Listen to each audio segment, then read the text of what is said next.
6월 14일 새벽 예배를 드리고 있습니다. 우리에게 생명을 주신 하나님 아버지, 우리로 자녀되는 거룩하며 영광된 신분을 내려주시고 보존해 주시며 지켜주시고 인도해 주심을 감사드립니다. 말씀을 깨닫는 믿음을 주시고 무지할 때 또 가르쳐 주시고 연약할 때 붙들어 주시며 우리와 함께 하시기를 기뻐하시는 그 하나님의 온전하시며 영원하신 뜻을 따라서 이 한 주간도 오늘도 주의 백성들이 이 땅을 주님의 생명의 빛으로 비추이며 진리의 말씀으로 살아갈 수 있도록 인도하여 주시옵소서. 감사드리며 예수님의 이름으로 기도합니다. 아멘. 고린도전서 1장 26절에서 31절입니다. 고린도전서 1장 26절에서 31절.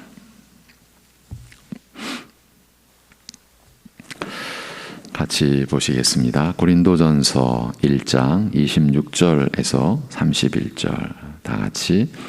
형제들아 너희를 부르심을 보라.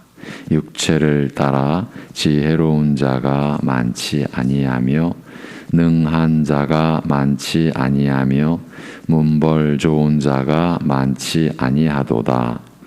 그러나 하나님께서 세상에 미련한 것들을 택하사 지혜 있는 자들을 부끄럽게 하려 하시고 세상에 약한 것들을 택하사 강한 것들을 부끄럽게 하려 하시며 하나님께서 세상에 천한 것들과 멸시받는 것들과 없는 것들을 택하사 있는 것들을 폐하려 하시나니 이는 아무 육체도 하나님 앞에서 자랑하지 못하게 하려 하심이라. 너희는 하나님으로부터 나서 그리스도 예수 안에 있고 예수는 하나님으로부터 나와서 우리에게 지혜와 의로움과 거룩함과 구원함이 되셨으니 기록된 바 자랑하는 자는 주 안에서 자랑하라 함과 같게 하려 함이라. 아멘. 지난 시간 이 본문을 통해서 우리는 참으로 중대한 내용을 다시 확인할 수 있었습니다. 다음과 같은 내용입니다. 그리스도 안에서 우리들은 자신을 위하여 살 필요가 없게 되었다고 하면서 그 이유는 그리스도께서 십자가에 못 박히심으로 우리 자신을 위한 모든 것을 다 이루셨기 때문이라고 했는데 그 점을 제시해 주는 구절, 곧 그 근거가 되는 구절을 확인했던 것입니다. 바로 30절. 너희는 하나님으로부터 나서 그리스도 예수 안에 있고 예수는 하나님으로부터 나와서 우리에게 지혜와 의로움과 거룩함과 구원함이 되셨나니라고 한 말씀입니다. 이 구절, 이 말씀은 그리스도를 믿고 의지하는 우리들에게 그리스도께서 이루어 주신 일들이 무엇인지를 구체적으로 알려줍니다. 예수 그리스도께서는 우리에게 지혜와 의로움과 거룩함과 구원함이 되셨습니다. 이 구절이 의미하는 바는 무엇입니까? 그것은 지금도 앞으로도 영원히 우리 그리스도인들이 하나님 앞에서 하나님과 함께 하나님과 더불어 영생을 누릴 수 있는 모든 것을 이렇게 예수 그리스도께서 이루시고 그 모든 것이 우리의 것 되게 하여 주셨다라는 뜻입니다. 그러므로 누구든지 그리스도 안에서는 자신을 위하여 살 필요가 없게 된 것을 결정적으로 밝혀준 구절이라 했습니다. 지금 진술한 이 내용을 우리는 한마디로 다시 정리할 수 있습니다. 우리 신자들이 하나님 앞에서 하나님과 더불어 영생을 누릴 수 있게 하는 모든 것을 예수 그리스도께서 이루셔서 우리의 것 되게 하여 주셨다고 했습니다. 이 사실을 예수는 하나님으로부터 나와서 우리에게 지혜와 의로움과 거룩함과 구원함이 되셨다고 하지 않습니까? 바로 이 사실을 한마디로 해보자라는 겁니다. 우리에게 최상의 것이 주어졌습니다.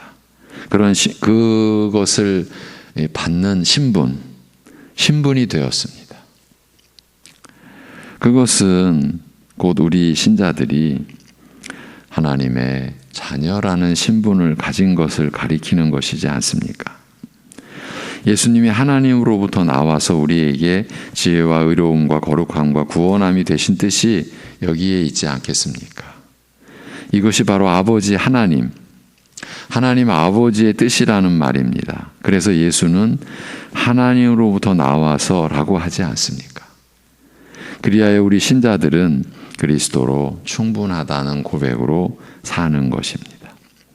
그리스도께서 하나님의 뜻을, 아버지의 뜻을 온전히 성취하셔서 우리의 것 되게 하셨으니까요. 이제 또다시 살필 내용이 있습니다.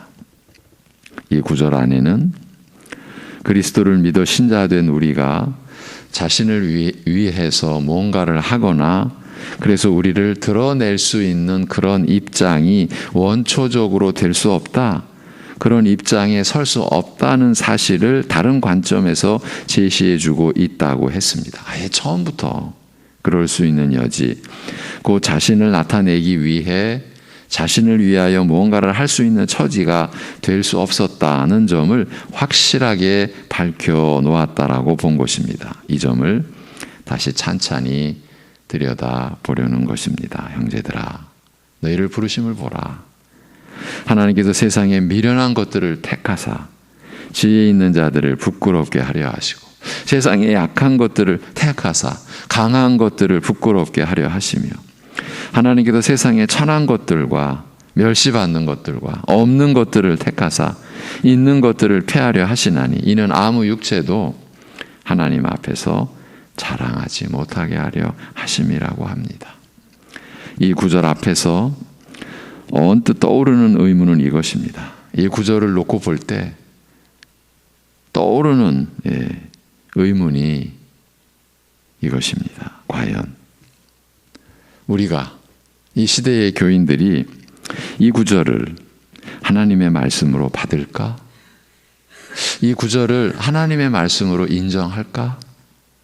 과연 우리는 이 말씀을 믿는다고 할 수 있을까 하는 점, 이런 의문이 떠오르는 거예요. 너무 자연스럽게. 과연 우리가 이 시대의 교인들이 이 구절을 하나님의 말씀으로 인정할까? 그래서 하나하나 살펴보려는 겁니다. 먼저 택함 받은 우리의 실체가 어떻다고 말씀하십니까? 미련한 것들이라고, 세상에 약한 것들이라고, 그리고 천한 것들이라고, 멸시받는 것들이요, 없는 것들이라고 합니다. 우리말로 없는 것들을 원문을 어떻게 표현했는가 제가 여러 번 확인을 했어요. 없는 것이에요. 그냥 그 원문에서도 그대로. 이런 사람들을 하나님께서 택하셨다고 본문이 기록해 놓았으니까요.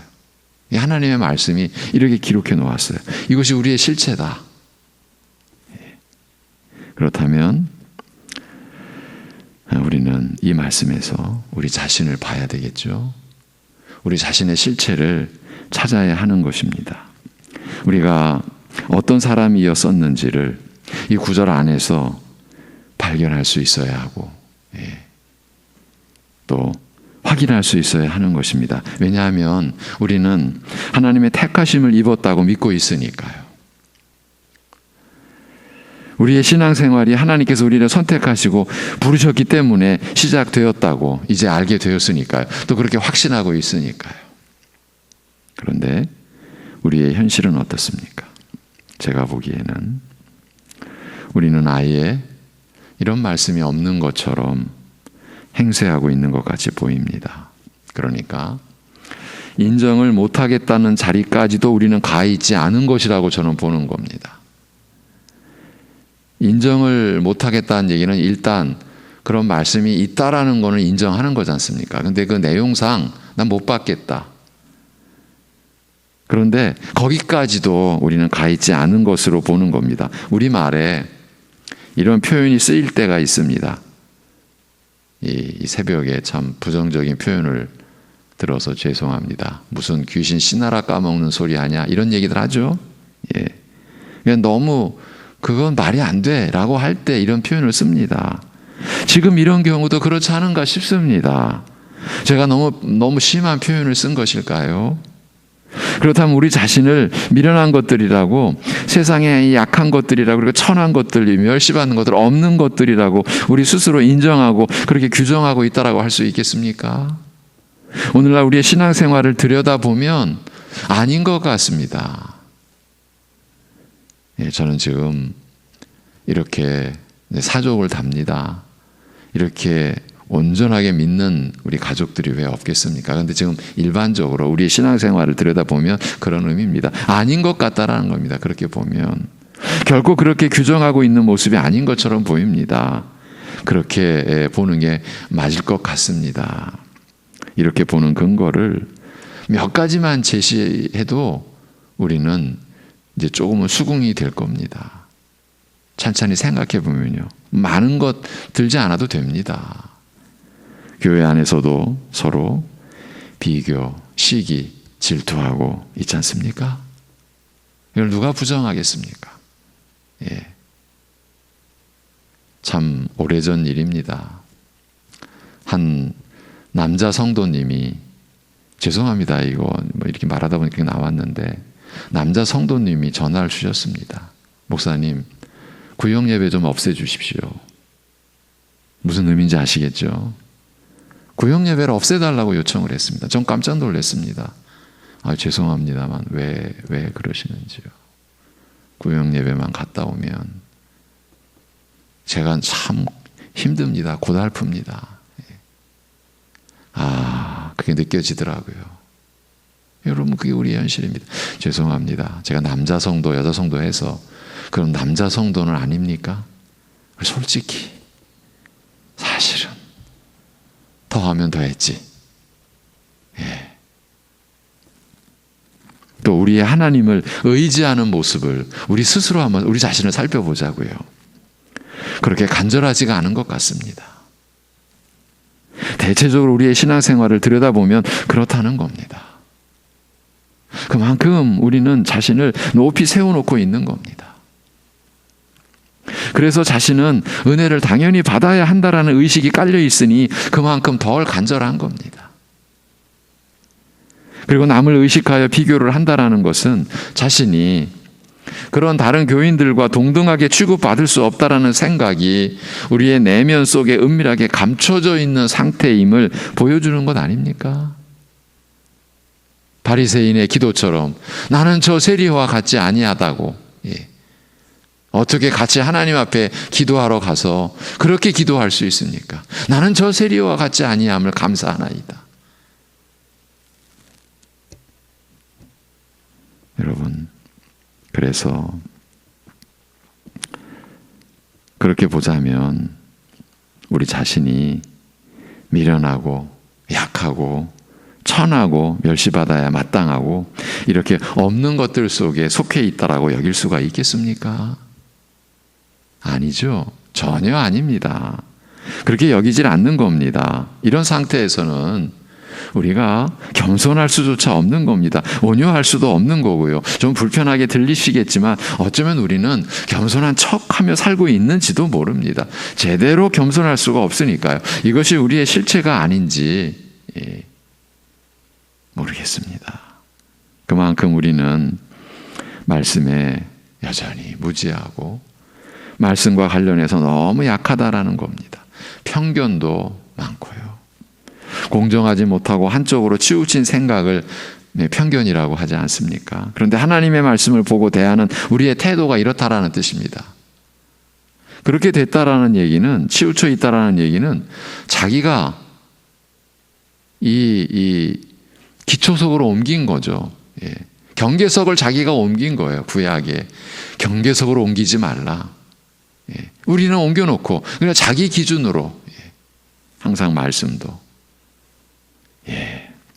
올바르지도 않으면서 또 어느 한쪽으로 치우친 경우가 많지 않나 싶습니다. 이런 사실과 관련하여 오늘 우리는 그 결정적 증거 하나를 대면하고 있는 셈입니다. 앞에서도 거론했지만 우리가 우리 자신을 본문처럼 보고 있지 않는 게 거의 확실하지 않습니까? 그러면서도 자신은 택함을 입었다고 믿지 않습니까? 이렇게 안 보는데 내가 왜 이렇게 천해? 아예 이런 생각, 나는 천하고 없고 멸시받고, 이렇게도 보지 않는데 또 나는 그 택함을 입었어, 이렇게 믿지 않습니까? 그러니까 하나님의 말씀과 어긋난 상태에 우리는 지금 처해 있는 거예요.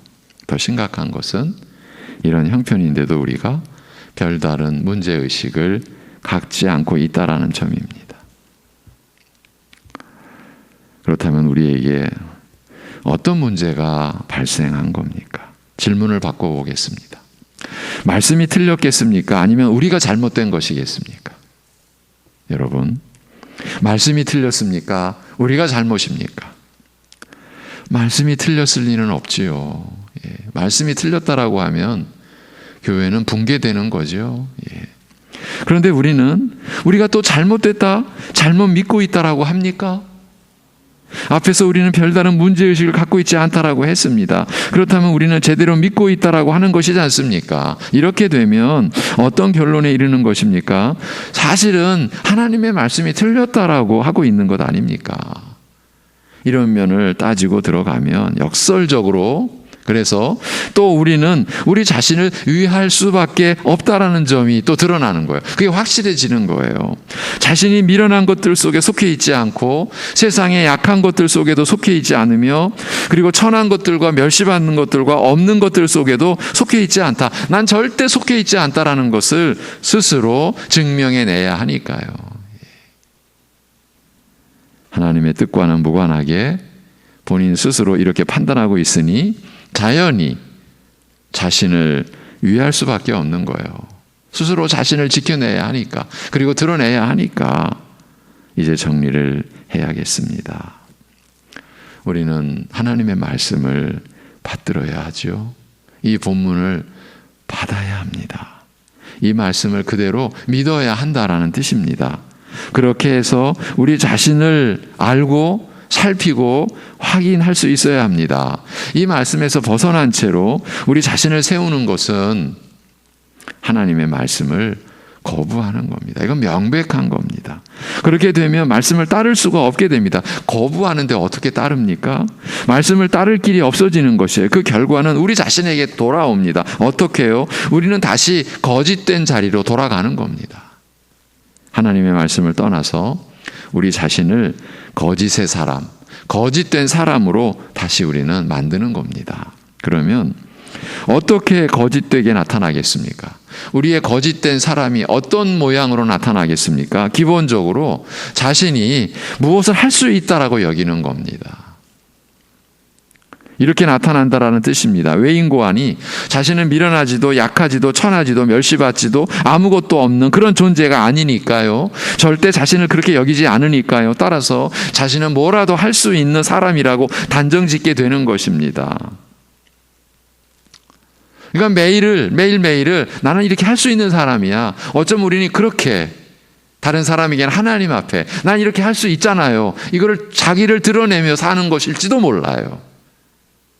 하나님을 믿음 안에서 견주고 대적하는 심사일 수도 있는 거죠. 예. 자기 자신을 사람 앞에서만이 아니라 하나님 앞에서까지도 무언가를 할 수 있는 사람이라고 여긴다라는 뜻이에요. 그리고 이런 상태가 되면 자신이 이런 사람이니까, 즉 이런 존재니까 선택을 받았지 않았겠느냐라는 데까지도 나아갈 수가 있지 않을까. 내가 이러니까 선택받았지. 마음 깊은 곳에 이런 생각이 자리 잡게 되면 우리의 마음 중심에 하나님이 계신 것이 아니라 자기 자신이 중심을 차지하고 있는 형국이 되는 겁니다. 그리고 성경에서 계시된 진리의 근본에 속하며 은혜 중에 은혜의 교리인 예정과 선택까지도 자기 중심으로 풀어버리는, 자기 중심으로 해석해버리는 결과에 이르게 되는 거죠. 무서운 일을 벌이고 있는 겁니다. 사실은요, 무서운 일이 일어나고 있습니다. 교회 안에서 하나님의 선택 자체를 부정하고 예정의 그 교리 자체를 부정하는 그런 시대이니까요. 그래서 제가 어제 주일 말씀에도 작금의 현상을 배도의 시대라 그런 표현을 썼었던 것이 그런 이제 내용을 가지고, 그런 배경을 가지고 말씀을 드린 거예요. 아예 어떤 큰 선생들은 이 선택 자체를 없애요. 예. 말씀으로 전하지를 않아요. 가르치지를 않아요. 예. 예. 그럼 본인도 그렇게 믿는 건지, 그럼 본인은 그렇게 믿는데 무슨 교회를 위해 유익하다라고 해서 그렇게 하는지, 어쨌든 그런 현상이 우리 안에 일어나고 있는 거예요. 여러분, 그렇지 않습니다. 절대로 그렇지 않습니다. 우리는 미련한 자들이요, 약한 자들이요, 천한 자들이요, 멸시받아 마땅한 자들이요, 아무것도 없는 자들입니다. 이런 상태가 우리의 처지요, 우리의 모습이요. 그래서 우리는 하나님의 선택의 대상이 될 수 있었던 겁니다. 이 사실을 밝혀준 것이 바로 하나님의 말씀입니다.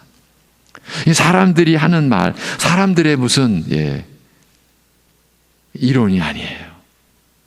그런데 만약에 우리가 그렇지 않았다면, 즉 미련한 자들이 아니요, 약한 자들이 아니요, 천한 자들이 아니요, 멸시받는 자들이 아니요, 없는 것이 아닌 있는 자들이었다면 우리는 하나님께 선택을 받지 못했을 것입니다. 선택을 받지 못했다면 우리는 어찌 되는 것입니까? 신자로서, 그리스도인으로서, 하나님의 자녀로서의 이 모든 것이 다 헛된 것이 되고 마는 겁니다. 평생을 신앙생활 한다라고 해도 헛일이 되고 마는 겁니다. 택함을 받지 않고서는 우리는 결단코 살아계신 하나님을 참되게 알고 믿을 수가 없으니까요. 이것이 하나님의 말씀이 우리에게 증거해 주는 내용이니까요. 우리 안에서는 절대로, 우리가 수만 번 다시 태어난다 할지라도 그런 일은 일어날 수 없겠지만, 설령 그러다 치더라도 우리 안에서는 하나님을 알 수 있는 길이 없으니까요. 깨닫지도 찾지도 못하니까요. 여러분, 이것이 죄의 결과, 이 무서운 죄의 결과, 이 타락의 결과, 전적으로 부패하고 전적으로 무능한 이런 존재가 된 인간이, 이런 인간이라는 것도 오직 성경 말씀만이 우리에게 비춰주고, 우리가 성령 안에서 그 말씀 안으로 갈 때에야 우리가 그런 존재라는 것을 가까스로 알게 되고 고백하게 되고, 그래서 이 고백에 이르게 되면 날마다 자기를 부인한다라고 하는 말씀이 우리에게 꿀송이처럼 다가오게 되는 거죠. 내가 내 주제를 모르고 너무나 주제 모르게 살았구나. 흔히 하는 말로 그런 표현이 이제 우리에게 일어나는 거죠. 내가 너무 주제를 몰랐구나. 여전히 모르는 거죠. 그래서 날마다 자기를 부인하게 되는 거죠. 여러분, 이렇게 미련한 자들이요, 약한 자들이요, 천한 자들이요, 멸시받아 마땅한 자들이요, 아무것도 없는 자들로서 하나님의 택하심을 받았다라는 사실을 깨닫게 되고, 이 모든 것이 믿어지게 되면 우리의 모습은 지금 것과는 다를 것입니다. 아니, 다르게 되어 있습니다. 자신이 무언가를 할 수 있다라고 여길 수가 없는 겁니다. 여기지를 못하는 겁니다. 그래도 자신을 위해서 스스로 무언가를 하겠다라고 할 수가 없게 되는 것입니다. 이런 얘기를 하는 그 깊은 의도는, 그래서 주님을 의지하고 주님께 모든 것을 맡기고 주님께만 소망을 두고 주님으로부터 오는 위로만이 우리 인생을 세우는 위로라는 것을 붙잡게 된다라는 거예요. 우리는 믿는다고 하면서 그 믿음에 뭘 섞고, 주님을 의지한다라고 하면서 뭘 섞고, 주님만이 나의 위로라고 하면서 딴 것 가지고 위로 너무 많이 받고, 이게 왜 그렇습니까? 우리가 주제넘게 있기 때문 아니겠습니까? 여전히 자기가 뭔가를 하는 거예요. 섞는 거예요. 또 내가 뭔가를 할 수 있다라고 늘 생각하는 거예요. 이런 상태에서 우리는 진정한 겸손에 그리고 온유함에 가까이 그렇게 다가가게 되는 것 아니겠습니까? 그리하여 매사에 주님을 의지하게 되는, 그야말로 간절히, 여러분 어제 우리 잠언 말씀을 보십시오. 잠언 16장 2절 3절이었죠. 여호와께 맡기라. 그러면 경영하는 것이 이루리라. 여러분 그 앞에 구절이 중요한 거예요. 우리는 이 구절, 맡기면 이루어진대, 이것만 생각하는데 그 앞에 구절이 뭡니까? 우리가 하나님 앞에서 깨끗할 수 있느냐? 하나님이 우리의 심령을 감찰하시는데, 그 앞에 구절이 사실은 우리로 하여금 엎드리게 하고 겸손케 하고, 그러니 하나님께 모든 걸 맡길 수밖에 없지 않겠느냐, 이렇게 연결이 되는 거죠. 매사에 주님을 의지하게 되는 내적 변화가 일어나게 되니 기도하지 말라 해도 기도하는 생활로 들어가게 되고요. 데살로니가 전서에서 말씀한 대로 쉬지 않고 끊임없이 기도하는 삶을 살게 되는 거죠. 왜? 전적인 의지에 점점 다가가니까. 이렇게 되면 자신을 위하지도 않고 자신 스스로 뭔가를 할 수 있는 자로도 여기지 않게 되니까 자신을 통해서 주님이 나타나시기만을 바라게 되고 간절하게 주님만을 의지하는 중심을 갖게 되는 것이지요. 그런 상황에서 우리가 비교, 시기, 질투 이런 쪽으로 기울어지겠습니까? 이제 옛일이 되는 거죠. 지난날 나의 옛사람의 모습이 되는 거죠. 내가 그렇게 살았었지. 이렇게 낮아진 상태로 들어가면, 그래서 전적으로 주님만을 의지하고 주님이 이루신 것이 나의 전부, 그래서 내가 사는 것도 주님이 나를 통해 나타나시기만을 바라고, 그래서 간절하게 주님만을 의지하는데 옆 사람 곁눈질하고 힐끗힐끗 쳐다보고 저것들은 어떻고 저떻고 이런 심사가 우리 안에서 막 일어나겠습니까? 왜 나는 이렇게 불공평하지? 이 사회는 불공평해, 이 세상은 불공평해, 교회도 불공평해, 막 이런 생각이 우리 안에서 일어나겠습니까? 여러분, 우리가 불공평하다, 대접을 제대로 못 받는다라고 생각을 하게 되면은요, 우리의 심사가 무너집니다. 그 다음부터 우리는 누가 나를 욕하지, 누가 나를 이렇게 푸대접하지, 그러면서 우리의 생명, 우리의 모든 것을 영원함까지 이끌어 가시는 하나님이 안 뵈는 거야, 안 뵈. 그러니까 우리 마음이 막 요동을 치고 초조해지고, 왜? 잃은 것 되찾아야 되니까. 여러분 가만히 우리 자신을 생각해 보십시오. 이런 심사가 우리 안에 얼마나 많습니까? 주님을 의지할 수 없게 되는 거예요. 그런 상태에서는. 이렇게 주님만을 의지하는 중심을 갖게 될 때 하나님 말씀인 성경이 우리 신자들에게 꿀송이가 되고 그야말로 생명의 양식이 되는 것입니다. 그러니 날마다 사모하고 다음 날 더 사모하게 되고 하니 성경이 우리 자신에게서 떨어질 수가 없게 되는 거죠. 여기서도 또 자신이 성경을 알아간다라는 생각을 두려워하게 되고, 자기가 알아가는 게 아니니까 성령께서 깨닫게 하시는 은혜만을 의지하고 또 구하게 되는 것이죠. 우리의 모습이 일이 되어야 하는 것 아니겠습니까? 이것이 우리의 진정한 모습이라 그렇게 여겨지고 그렇게 성숙해져 가야 되는 것 아니겠습니까? 오늘 여기까지입니다. 기도하겠습니다. 하나님 아버지,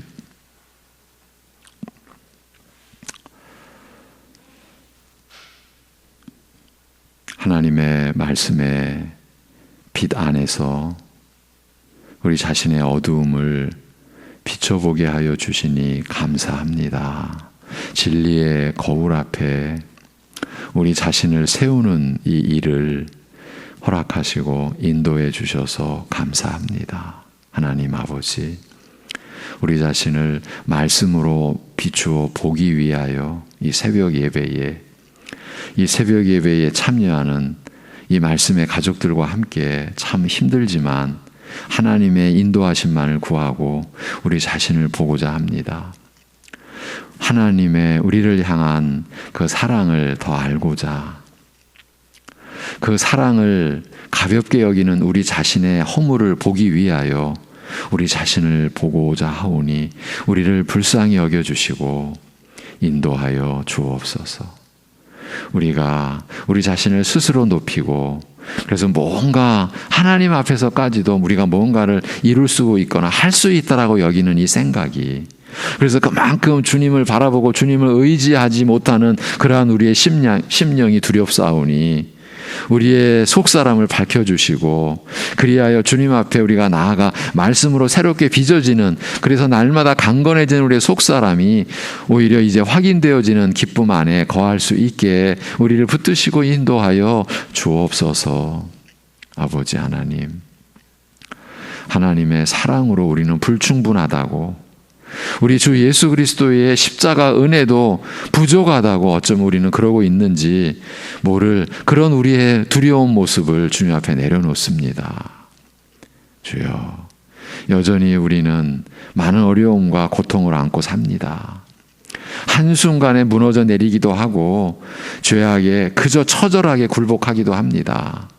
그런 우리를 오래 참으시고 여전히 긍휼히 여겨주시는 하나님의 그 선하심과 인자하심이 오늘도 우리를 붙드심을 고백하고, 그러기에 주님께 우리 자신을 맡기오니 사랑하는 우리 새벽 예배 가족들, 이 말씀의 가족들, 그 가정을 주의 말씀으로 지켜주시고 말씀이 일하는 가정 되게 하시고, 또 사랑하는 우리 이 성도들 어디에 가든지 주 예수 그리스도의 이름으로, 주님의 대리인으로, 주님의 품격과 지위를 지닌 신분으로 오늘도 말과 행실 속에서 주님을 나타내며 살아갈 수 있는 은혜를 허락하여 주옵소서.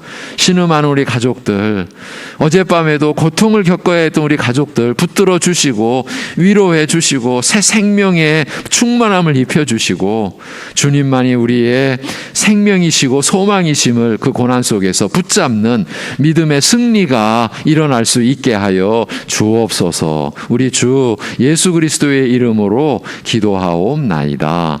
아멘.